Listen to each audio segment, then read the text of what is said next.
I vividly remember my first day on an oil rig, the immense machinery, the relentless ocean, and the strong camaraderie among the crew. Over time, the rigs became my second home, and the excitement of finding oil became a part of me. Each drill and pipeline represented a step towards securing my family's future, despite the long separations. As the years passed, the job's demands took a toll. Long hours, constant danger, and the pressure to perform weighed heavily. But I reminded myself with every paycheck of the life I was building for my family. Little did I know, these sacrifices would lead to the toughest decision of my career. It had been over a year since I last slept in my own bed, and I was eagerly looking forward to it. But a massive storm was approaching, forcing me to halt operations on the rigs. It was a crucial call, but the storm's severity left me no choice. We had drilled 5 wells in the area, all positioned 20 nautical miles apart, and shutting down the rigs required precision and coordination. Fortunately, everything went smoothly, and the crew was safely evacuated. Once the rigs were secured, a helicopter brought the remaining team back to shore. I wasn't due for time off, so my return home would be a surprise. I was excited to see my wife, kids, and neighbors. Despite the demanding schedule, the job had paid off, tripling my base salary over the last 3 years. My expertise in angle drilling made me invaluable, especially with the oil boom in the U.S. 5 years ago. After a promotion, I decided to plan for early retirement. I split my paycheck 3 ways, maxing out my $401K, investing 25% with a broker, and depositing the rest into our bank account. My wife and I agreed to focus on paying off our mortgage and saving. Over 20 years, we built substantial security through smart investments.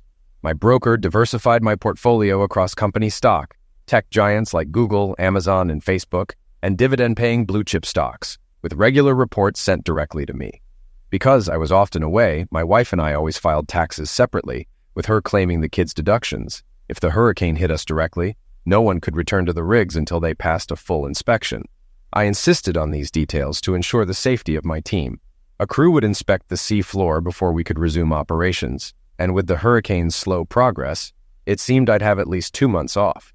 The longer the storm lingered, the higher the reconstruction costs would be, so I was closely monitoring the weather. I had helped create these new safety procedures after BP ignored our advice and paid billions in the aftermath of a disaster. A few $1 million in prevention now saved billions in lawsuits and regulatory issues later. BP learned the hard way how governments can exploit environmental disasters. The oil industry adapted, budgeting for long-term shutdowns and prioritizing safety at any cost. My wife, Shauna, and I met our neighbors, Jack and Jasmine Parsons, soon after buying our house. At that time, Shauna was pregnant with our first child, Hunter. We later had 2 more children, Alan and Sarah, who are now almost grown. Jack and Jasmine, who couldn't have children, became like an aunt and uncle to our kids. Jack, despite being a bit of a liar and lacking class, had a knack for sales. Jasmine, in my eyes, was one of the most beautiful women I had ever seen, and if anyone could tempt me, it would have been her. While waiting at Tampa Airport for a flight to St. Louis, I got a text from my daughter Sarah asking me to call her. I hadn't seen her in 14 months, and the distance from my family was making me consider a career change. I called her immediately. "Hi, Dad," she said. "Thanks for calling back so quickly." "What's up, Buttercup?" I asked, using her childhood nickname. "Okay, here goes," she said. "Hunter's in the hospital with a bullet wound, Uncle Jack is in jail for attempted homicide, and Aunt Jasmine is pregnant." "Are you serious?" I responded, stunned. "You said you wanted the bare facts," she replied. "But there's more you need to know before you talk to Mom." "Why's that?" I asked. "It's complicated and there's more to the story," Sarah said. "You always taught us to understand all sides before making decisions." She added that Mom might tell me a version that omits certain details, especially since she's involved in the situation with Hunter, Jack, and Jasmine. "Okay, Buttercup," I said. "I'm about to catch a plane to St. Louis. I'll take the first flight back to Cape in the morning, skip school tomorrow, and I'll take a taxi home when I arrive. Your mom will be at work by then." "You're coming home? That's great. Mom's in New York," Sarah replied. "Macy's called all their store managers for a meeting to discuss boosting sales and cutting inventory. This region is one of the few still making a good profit, so they want to figure out what's working." "Has she been informed?" I asked. "No, I'm still at the hospital waiting to hear from the doctor," Sarah explained. "I called you first because I thought you should know. I don't want to involve Mom until we've talked." Let the billing department know I'll bring our medical cards in the morning, I said. Thanks for texting me, Buttercup. Love you. See you in the morning. After saying goodbye, I prepared to go through security and wait for my flight. It gave me time to reflect on my family and our relationships. I had spent most of our married life working on rigs, starting from the bottom and working my way up. While at sea, I got serious about my education, which led me to where I am today. I remembered the day I met Shauna. She was driving too fast in the Walmart parking lot, hit some black ice, and bumped into my old truck. There wasn't much damage, so we went inside and she bought me a sub and coffee for being a good sport. When she took off her coat, I noticed how attractive she was, and we quickly hit it off. Shauna inspired me to get serious about life. Before meeting her, I was just living day by day, but she gave me purpose. Within a month, I went back to school to improve myself. And as our relationship grew, so did my determination. 8 months later, we were engaged, and 6 months after that, we were married. I started working offshore, and with Shauna's influence, my performance improved, leading to higher pay. Shauna also pursued her own career, earning a business degree and starting as a department manager at Macy's. She excelled in retail merchandising and quickly moved up the ranks. Her success led to a store manager position in Cape, where her leadership turned the store into one of the fastest growing in the division. Jack Parsons was an independent wholesaler who made his living by driving his route and selling tools to mechanics. While I didn't know exactly how much he earned, his spending habits suggested he did well. Oddly, our area wasn't part of his territory. Jack knew everyone and had a knack for finding things others couldn't, often bringing home expensive gifts for his wife. He was a mystery to me, simple and carefree, yet always paying in cash and avoiding credit or debit cards. The only bank account they had was in Jasmine's name. Jasmine, a respected community figure, worked for the Southeastern Missouri newspaper as a reporter and assistant editor, serving on several boards. On the surface, you might wonder how we became friends. Jack and Jasmine were African American, while Shauna and I are sixth-generation English Americans. But when our kids were young, Jasmine and Jack often took them out, spoiling them like their own. Jack would jokingly say they had adopted our kids, and many people believed him. Our kids even started calling him Uncle Jack, and we felt blessed to have them in our lives. As I flew home, I tried to make sense of what was happening. The news Sarah shared didn't add up, but she insisted it was all connected to our relationship with the Parsons. I had a 3-hour layover in St. Louis, a frustrating airport with no indoor smoking areas. To smoke, I had to go outside and then go through security again, while others vaped indoors. Standing outside, I gave in to my craving, enjoying a Marlboro. Working on offshore rigs had its perks, like cheap cigarettes without high taxes. I had brought 6 cartons home on this trip. I had banned booze on the rigs, which the men initially disliked, but their wives appreciated the savings, even if it made me unpopular with them. One of the frustrations of being American was the hidden taxes funding government waste. Politicians could overspend and introduce new taxes that would soon be forgotten by the public. Understanding tax laws was as difficult as understanding women, something I had always struggled with. Few people knew that in 1822, the federal government imposed a 1% import tax to support First Nations, which had never been rescinded. I often wondered if they ever received any of that money. As I smoked, a familiar voice called out, "Hey, Harold, it's been a while." It was Gus, someone from my past. "You never quit since high school," he said. "Got me, Gus," I replied with a smile. "For an old fart like me, you're looking good. Where you headed?" "Back to the Cape. That's where I live with the wife and kids," I said. "Got sent home because of the weather from the rigs." "You still doing that?" "When are you going to quit being a redneck and get a real job?" Gus joked. "I'm working on retirement," I said. "Maybe sooner than you think. I'm planning to find something that keeps me home at night. Shauna will be surprised." "Did you marry Shauna Richards?" Gus asked, surprised. "Yeah, I met her when I was working on the rigs in Texas during a break. She was in business college then." "I'm surprised," Gus said. "My younger sister and Shauna were close in high school. Back then, they were only interested in African-American guys. My sister married one, but he left her after their second child. It was tough for a while. But now she's a lawyer and doing well." We talked for a few minutes, catching up on who was still around from our high school days and what they were doing now. I learned he was married with 3 kids. Finally, I was on the last leg of my journey home, eager to talk to my daughter. Her recent news had been on my mind the entire trip. The taxi dropped me off, and I carried my own bags to the door. Sarah hugged me tightly. clearly exhausted and emotional. After some quick greetings, we got into the details. "Dad," Sarah began, "over the last 2 years I noticed changes in Mom's routine. At first I thought it was just due to her promotion at the Cape store, but then I saw her one Friday night when I was out with my date. She was having a romantic dinner with Uncle Jack. I was shocked, but let her continue. It was strange because Jasmine usually worked late on Fridays, and Mom was supposed to be working too. So my boyfriend and I started checking it out. We found that Uncle Jack always left his truck at Macy's, and Mom would meet him. They'd drive off together, sitting close like a couple. I didn't like what I was hearing, but trusted Sarah's honesty. I listened closely. I told Hunter, she explained. He decided to investigate further with some friends. They discovered that Uncle Jack was renting an apartment where he met his lover, which turned out to be Mom. Hunter broke the news to Aunt Jasmine. I took her hand and said, "I believe you. Go on." Aunt Jasmine turned to Hunter for support, and they became lovers, Sarah revealed. Hunter told me last night that it's been going on for over a year, and the child Jasmine is carrying is his. Uncle Jack is sterile due to having chickenpox as a child. I poured myself a stiff drink, realizing I needed it. "How long have your mother and Uncle Jack been involved?" I asked. "At least 18 months, she said quietly. "They were already involved the last time you were home." "What led to Hunter getting shot?" I asked. Mom wasn't there to meet Uncle Jack, so he went home and found Jasmine and Hunter in bed together. In the heat of the argument, Uncle Jack accidentally shot Hunter. What a mess, I sighed. I need to hear Hunter's side of the story, but not right away. Later today, we'll take care of the hospital paperwork and find a good divorce attorney. "When is your mother due home?" I asked. "Saturday morning," Sarah replied. "What are you going to do?" I asked. "I'm going to rent a car and stay at a hotel.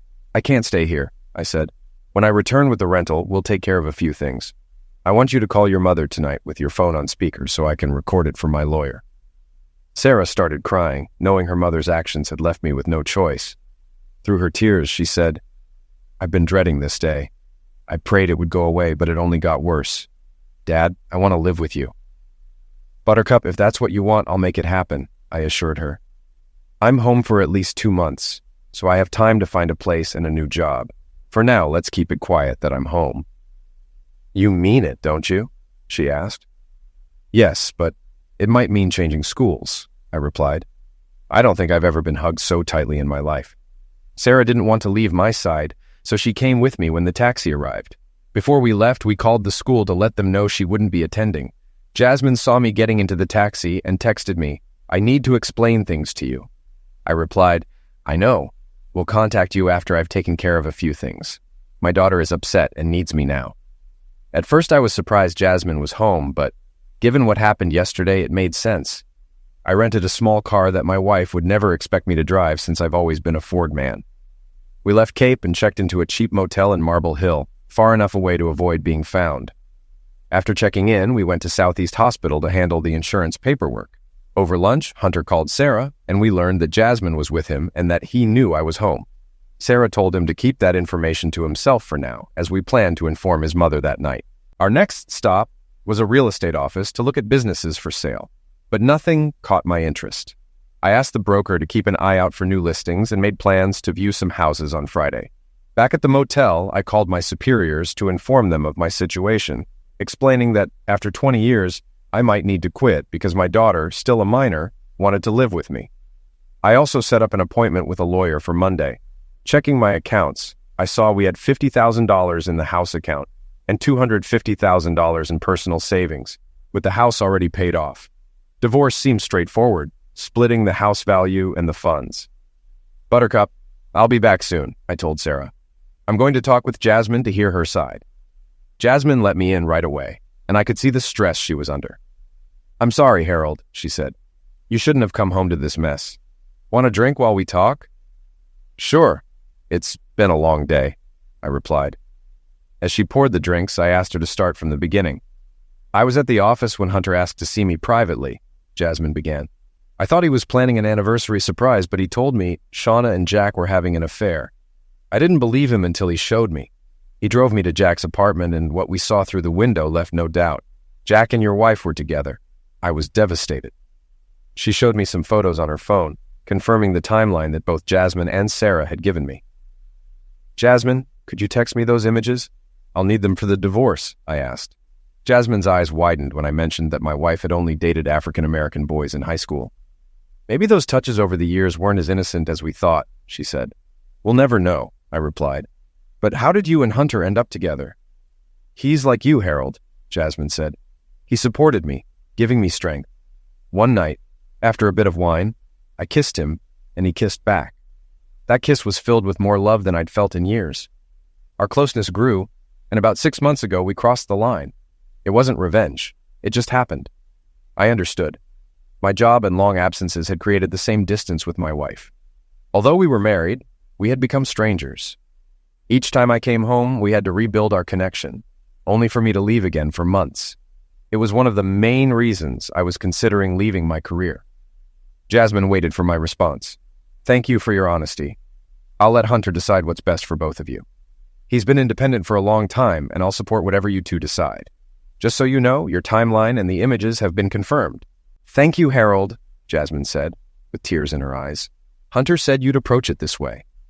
Jasmine then explained that Jack had been served divorce papers, which triggered his reaction. He was under a court order to stay away. Suddenly, the shooting made sense. Jack had always lost his temper when things didn't go his way.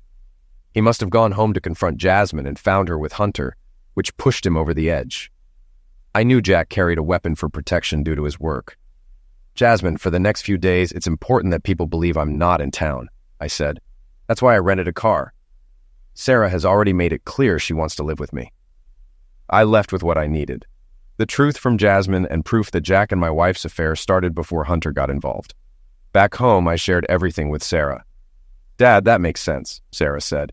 Hunter has always been mature for his age. The photos and what he told me back it up. He's always dated older women.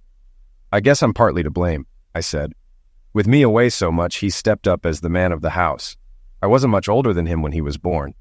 I realized before talking to Jasmine that regardless of my feelings, Hunter would make his own choices. It's their lives to live. Dad, should I call Mom and let her know what's going on? Sarah asked. First, find an app that can record your calls, I suggested.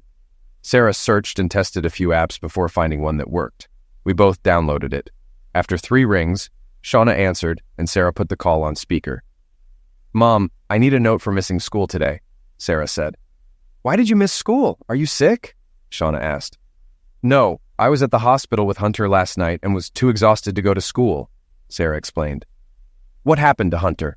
Will he regain full use of his shoulder? Shauna asked, concerned. He was shot in the shoulder at close range, Sarah stated. What? How did that happen? Don't leave anything out, Shauna demanded. It happened because you weren't where you usually are on Wednesday afternoons, Sarah said firmly. What are you implying? I was at work, Shauna responded, knowing it wasn't true. No, Mom, you were at 644 Morgan Avenue, apartment 4, with Uncle Jack, Sarah said. The silence from Shauna was deafening. After a pause, she asked, How long have you known? Almost from the start. I found out by accident when I saw you having dinner with Uncle Jack, Sarah said. Hunter followed up and found your love nest, even taking Jasmine there to catch you both in the act. The pictures are pretty graphic. I could hear Shauna sobbing. Then she said, I'll be flying home Saturday morning. We need to talk before your father gets home. Mom, there's more. Uncle Jack was served divorce papers at your love nest last Wednesday. He went home in a rage, determined to keep his marriage while continuing the affair. He didn't know that his actions pushed Jasmine and Hunter together, Sarah said. I gave Sarah a thumbs up to show I agreed with her. She smiled, knowing her explanation made everything clear. Uncle Jack violated the court order, went into his old house, and found Jasmine and Hunter together, she said. In a rage, he grabbed a weapon and shot Hunter. But what do you want me to tell Dad when I call him? Where are Hunter and Uncle Jack now? Shauna asked. Uncle Jack's in jail for attempted homicide, Sarah replied. Hunter will recover, but needs major rehab. So, Mom, do I tell Dad? Or should he find out from the news tomorrow? Give me a few minutes to gather my thoughts, and I'll call him myself, Shauna said. It's best I handle this. Okay, Mom, Sarah said. By the way, you're going to be a grandmother. Jasmine is 3 months pregnant, and Hunter is the father. Also, Jasmine plans to serve you with papers when you get home. Shauna lost it, but I felt it was justified after what she had done. Sarah waited for a response, and when none came, she ended the call. I poured 2 sour mashes, one for Sarah and one for me. I added ice and soda to mine, leaving hers straight. Setting it down, I said, "Let's have a drink together because you handled yourself better than most adults. I'm proud of you, Buttercup." We waited for Shauna's call, finishing our drinks. When my phone rang, I let it go to voicemail. After pouring another round, I played the message on speaker. All Shauna said was, "Call me when you get a moment. Uncle Jack accidentally shot Hunter and we need to talk." "Dad, let's check the online newspaper before you respond," Sarah suggested. She brought her laptop, and we saw the story on the front page.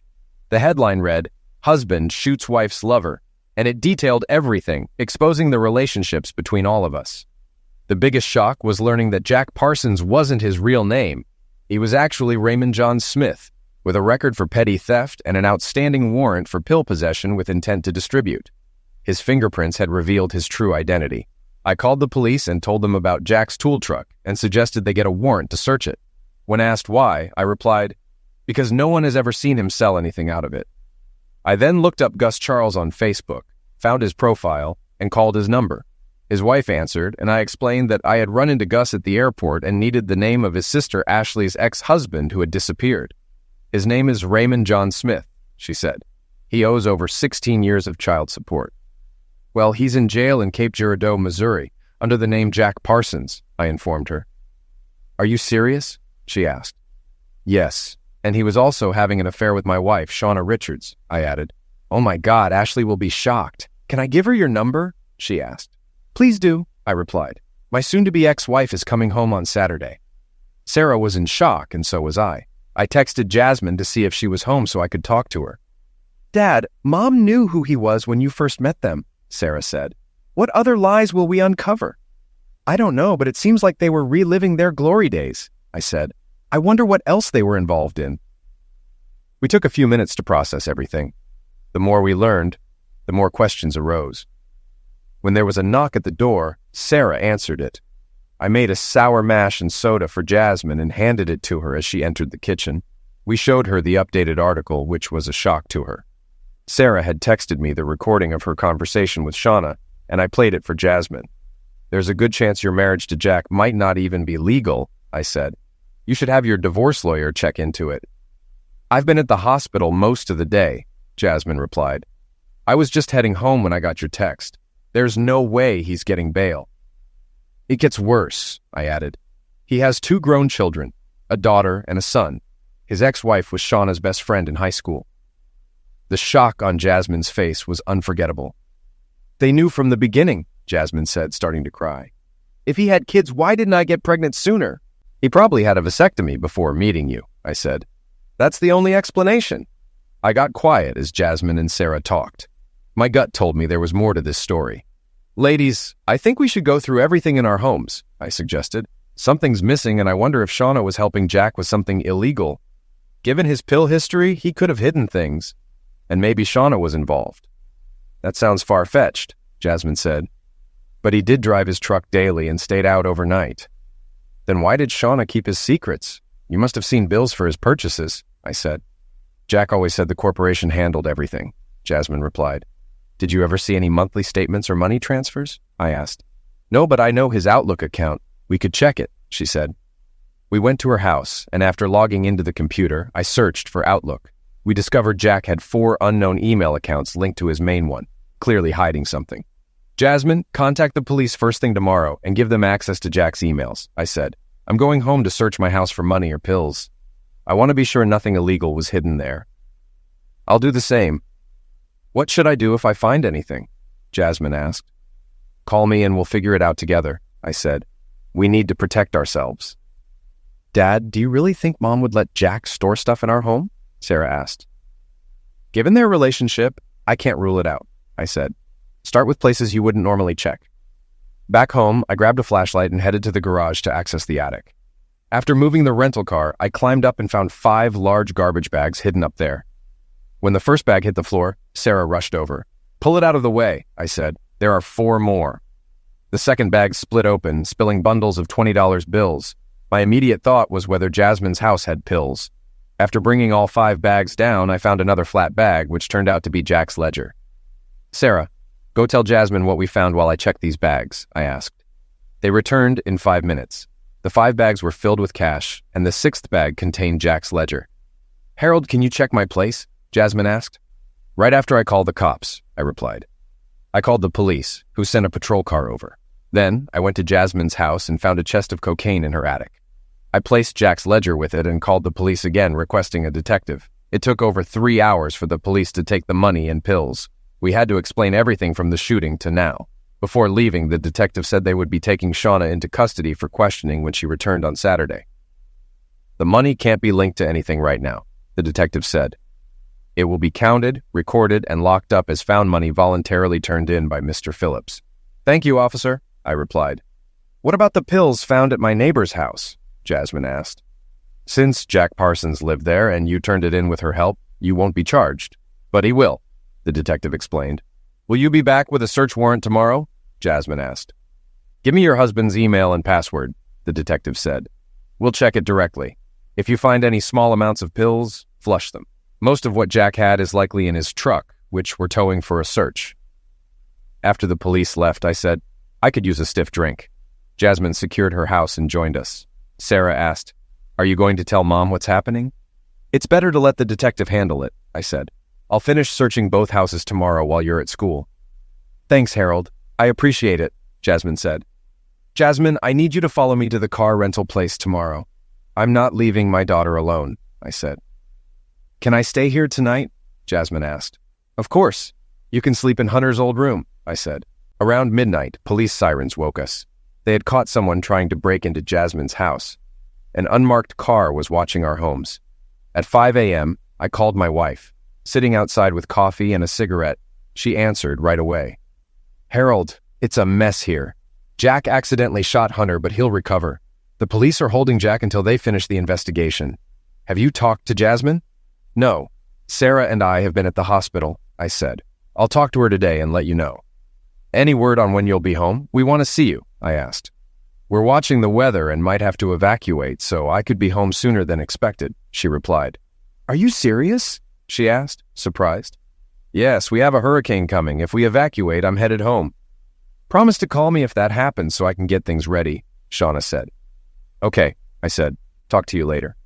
From that short conversation, I realized she couldn't admit the truth, and never would. It was clear any feelings she had for me were gone, and I could move forward with the divorce without remorse. After dropping Sarah off at school, Jasmine followed me to return the rental car. We then picked up my luggage and returned the hotel key. I suggested she get Hunter's apartment key to stay there temporarily. I looked at 4 houses with the real estate broker and decided on a newly built one in a new subdivision. I made a cash offer with a large deposit and requested a 5-year warranty for a quick closing. I bought new locks and texted Jasmine and Sarah to update them. While searching the house, I found no pills, but did find bearer bonds worth $10,000 each. The news reported that the police had found items at our homes linked to the shooting, likely to reduce suspicion on us. After changing the locks and security codes, I found expensive jewelry I didn't know my wife had. Finally, I went back into the attic with a heavy-duty light and discovered more bags of cash hidden in the darkest corner. I called the detective again using the card he gave me, informing him of my latest discovery. Before they arrived, I kept a few bundles of cash from each bag and left the rest in the attic. I was starting to believe Jack had been dealing pills for years. The detective took all 20 bags out, shaking his head in disbelief. That's when I realized I should have left the ledger with the cash to link everything together. "Officer, could Jack have been dealing pills for the entire 20 years we've been neighbors?" I asked. "Considering he lived under an assumed name even longer, it's very possible," he replied. "There are cases of people living with criminals for years without knowing. I'm eager to question your wife about her relationship with him and how long it's been going on." "One more thing," I added.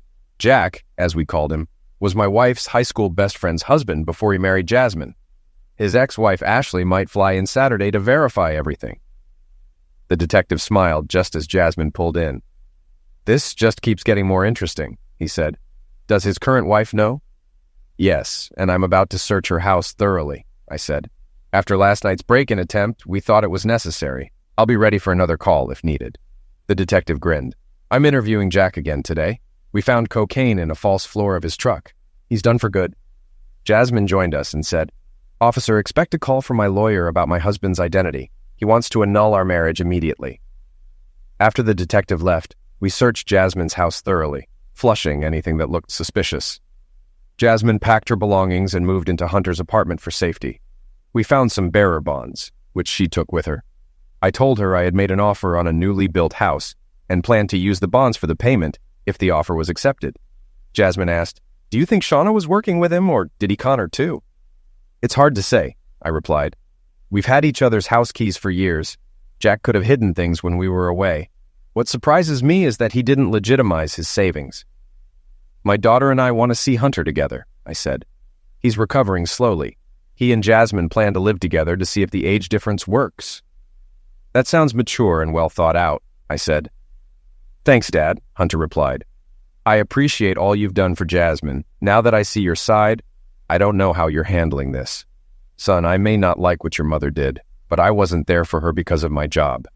Loneliness led her elsewhere. If I ever have another relationship, my lifestyle will have to change." Sarah looked at me and said, "You don't hate her for what she's done. I want to liquidate her. I put work first and left raising you both to her," I said. "When you grew up, she had no one giving her the attention she needed. I'm sad, but I can't hate her or condemn her. Besides, she may face bigger problems." "Like what?" Hunter asked. "If the police connect her to what Jack was doing, she could end up in prison too," I said. "It's surprising how people often miss what's right in front of them." The truth left both my children speechless. On Saturday morning, I got word that my house offer was accepted. I went to the broker's office using some of the bearer bonds for the deposit when I got a text. "Can we meet? I'm Gus's sister Ashley." I texted back, "Where are you?" "At the airport," she replied. I responded, "Be there in 15 minutes. "You got an excellent price on your new home," the broker said. "I'm surprised they accepted it so quickly." "That's why I asked if any others had sold yet," I said. "Nothing spurs interest like a sold sign." After finishing up, I headed to the airport. As soon as I walked in, I spotted Ashley. She was the only one there since the last flight had just left for St. Louis. She was attractive, with brown hair that softened her features, and her simple blue jean outfit showed she had class without trying too hard. My first impression was that she was comfortable in her own skin. She approached me and said, "You look just like the photos Gus sent me. Nice to meet you, Mr. Phillips." "Call me Harold," I replied, shaking her hand. We went to the airport restaurant and sat down for an early lunch, getting to know each other. She noticed I wasn't wearing a ring, and I explained that after learning of my wife's affair, I had no reason to wear it again. I learned that after her divorce, Ashley had reverted to her maiden name. As we ate, I saw the last morning flight from St. Louis arrive. From our window seat, we could see passengers walking through the gate. When Shauna appeared, I waved. Ashley turned to see who I was waving at, and Shauna froze, her face turning pale when she saw us together. She hadn't read the local news and had no idea what was happening. We watched as a detective approached her, showed his badge, and escorted her to get her luggage. "She didn't know you were in town, did she?" Ashley asked. "No, we kept it from her," I said. "Whatever she was planning is over. She's about to find out about the cash, pills, and ledger found in our homes." "Can I handle your divorce case?" Ashley asked. "It would be satisfying to take her down. The fact that she and my ex were involved raises a lot of questions." "Can you manage it while traveling back and forth?" I asked. "I run my own divorce firm from home," she said. "Plus, I'll be here dealing with my deadbeat ex anyway." I smiled. "Looks like we have a deal. If you have a printer, we can get started today." We loaded Shauna's luggage into my truck, and I told Ashley her ex-husband was in the county jail. She wanted to talk to him, so I drove her there and waited. About an hour later, she returned. "He was shocked to see me," Ashley said. "He asked how I found him, and I told him it was thanks to you. I also mentioned that the police had seized the pills, money, and ledger they found. His face went white. I called the detective and updated him. He said he would get a handwriting comparison to link Shauna to the pills, but not the cash, as the ledger was a contact list of their suppliers and clients. "So, my soon-to-be ex might have been in on it all along," I said. "That'll make the divorce easier. She'll need her share for legal fees." "Yes," the detective replied. "We'll charge her as an accessory today, so she won't get a bail hearing until at least Monday." We returned to my place to start drafting the divorce petition. On the way, I explained how we had handled our finances throughout the marriage. "Smart move," Ashley said. "With separate savings accounts, we can argue that it wasn't marital property." Back home, she started on the divorce petition while I brewed coffee and sent her the images Jasmine had provided. I told her I didn't want the house due to everything that had happened. Ashley asked if Shauna could afford to buy me out. Based on how we split the household funds, she should be able to. After 2 hours, we were ready to print. I gave her the access code, and we printed and sorted the copies to file with the county court. On Monday, my daughter returned from being out with friends. There was an immediate connection between her and Ashley. After introductions, I explained to my daughter who Ashley was. "Sarah, I'd like you to meet Ashley Lynn Charles," I said. "Her family still lives in Dutchtown. Ashley, this is my daughter Sarah, who will be moving in with me next week once we've bought the furniture." Sarah's eyes lit up with excitement as she hugged me tightly and asked, "What did you buy?" "A newly built house with 3 bedrooms, an open floor plan, a 2-car garage, an unfinished basement, and a raised patio deck," I replied. "Is there a problem with it?" "It's not landscaped," I said. "I'm planning to look into adding a pool after closing on Monday." Sarah's eyes sparkled. She'd wanted a pool for years. I hadn't done it before because I didn't want to ruin our existing landscaping. Since it was almost dinner time, I asked where they wanted to eat. They both chose Ruby Tuesday for the salad bar. After dinner, we went to Enterprise so Ashley could rent a car. Sarah invited Ashley to join us on Sunday to shop for furniture, and she agreed. On Monday, I was in the courtroom as charges were read against Jack Parsons and my wife. Jack was denied bail. Shauna's bail was set at $500,000. Ashley served her divorce papers on my behalf, and then served her ex-husband for back support. As we left, holding hands, I knew Jack and Shauna noticed. Earlier that day, I finalized the purchase of my new house by dropping off the remaining bearer bonds. Ashley had filed the divorce papers and paid the court fees by 4 p.m. Later, Ashley found a letter on her rental car at her parents' place, a ransom note. They were holding Sarah and demanded everything I hadn't turned over to the police. I told Ashley to reply that I would meet them at Trail of Tears State Park at midnight, providing a specific location. At home, I prepared. I packed small propane containers, a welding torch, an old tent, and my crossbow into my truck. I set up the tent at the park and, under cover of darkness, rigged a trap at the cliffside viewing area by loosening the bolts on the railing. I tied a bag filled with paper to the railing, making it appear valuable. When Earl, a friend of Jack's, arrived, I confronted him with a crossbow and demanded he ensure Sarah's safe return before I would hand over the bag. "If I don't agree," Earl asked, "I'll shoot you and hunt down your brothers," I replied.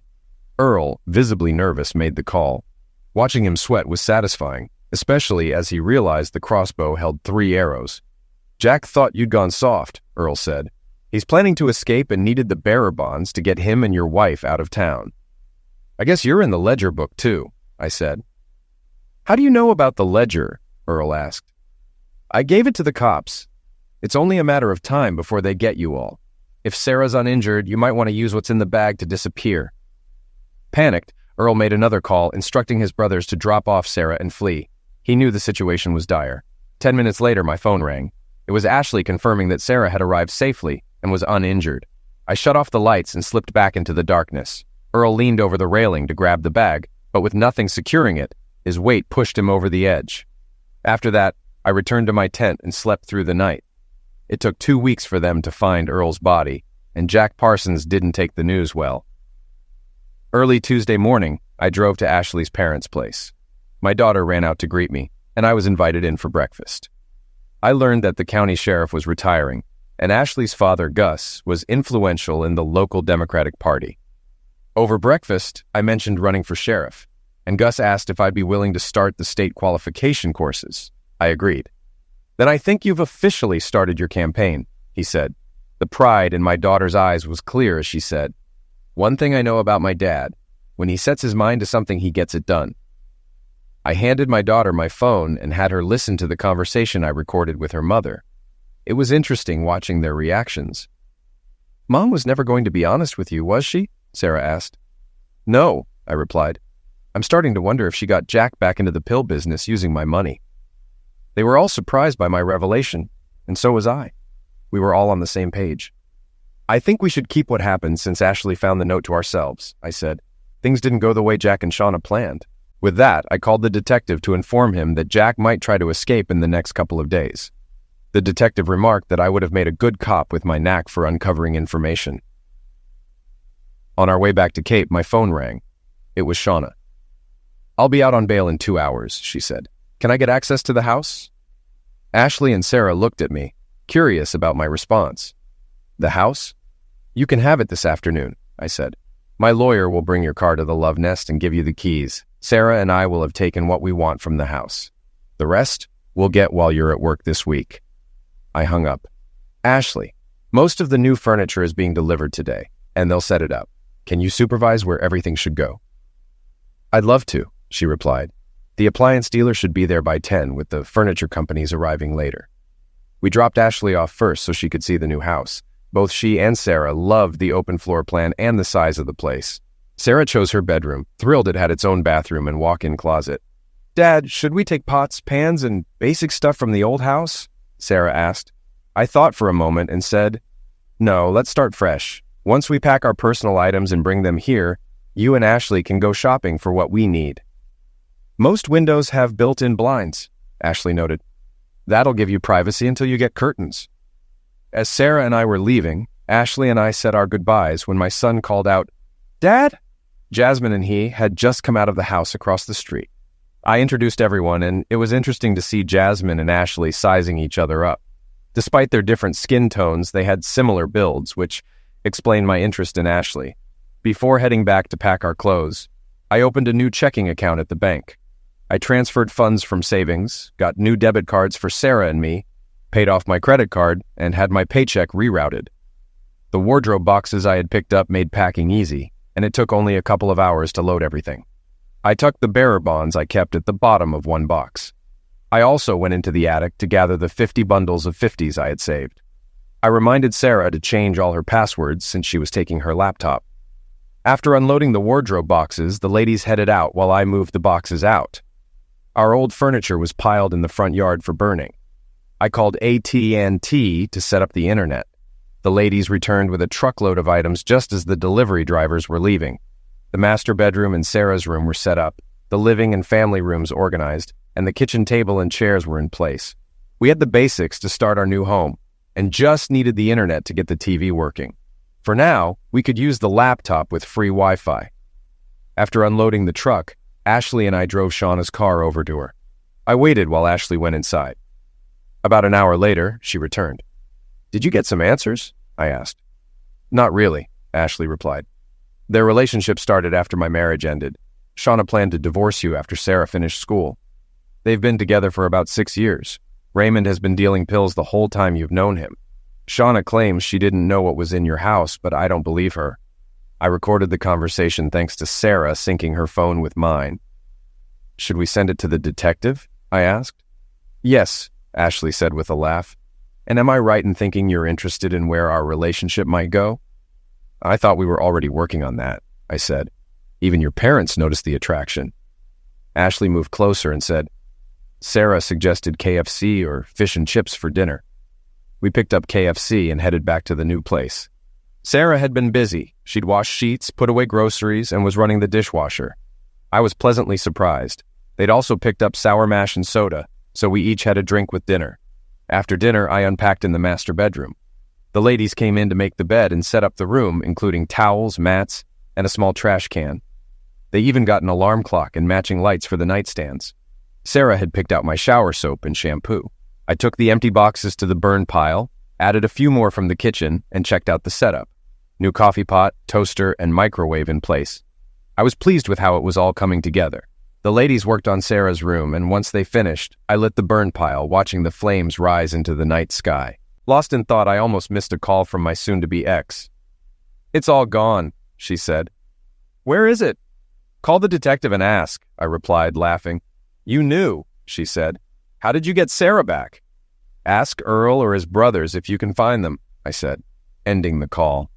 Then my son Hunter called.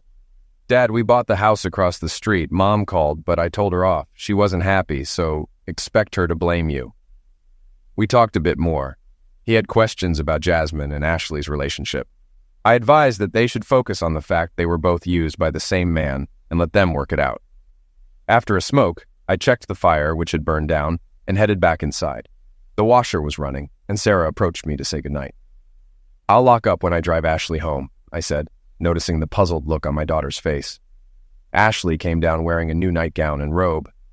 "That one," I said, realizing why Sarah had that look. I decided to go shave and shower while her clothes were in the washer. A knock on the door woke me up later. Sarah needed a ride to school.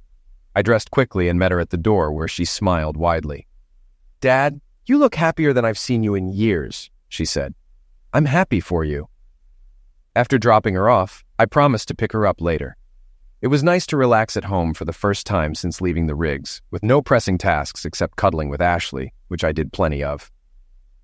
At and T installed the internet around lunchtime, and Ashley's parents arrived with her rental car and clothes shortly after. A photographer also came to take a professional picture for my campaign. George Charles, Ashley's father, expected to have the signatures to register my run for sheriff by the end of the week.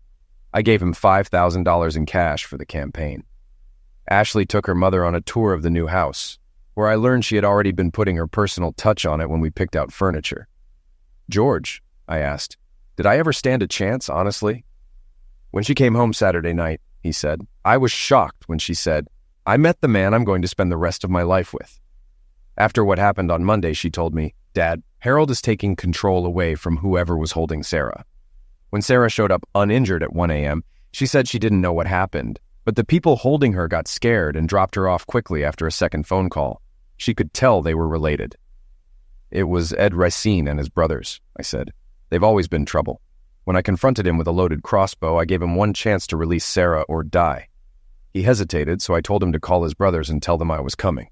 I can honestly say he was still alive when I left." "What about now?" George asked. "Time will tell," I replied. George smiled and said, "You're old school, Harold. Welcome to the family.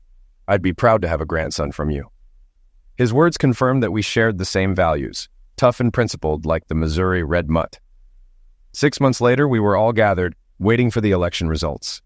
My parents, Ashley's parents, Jasmine, and Hunter, who had just married, were taking turns holding my newborn grandson. Shauna and Jack had been sentenced to life without parole, and my divorce was finalized. My former employer had given me early retirement, and I had just deposited over $6 million, returned to me by the police. Sarah finally got her swimming pool, and Ashley's business was thriving with 4 staff working from our home's basement. I knelt in front of Ashley before joining our supporters and asked, "Will you marry me?" She said yes, and I slid the ring on her finger just as the news declared me the winner of the election. George was beaming with pride, not only because of our engagement, but also because there was a new sheriff in town.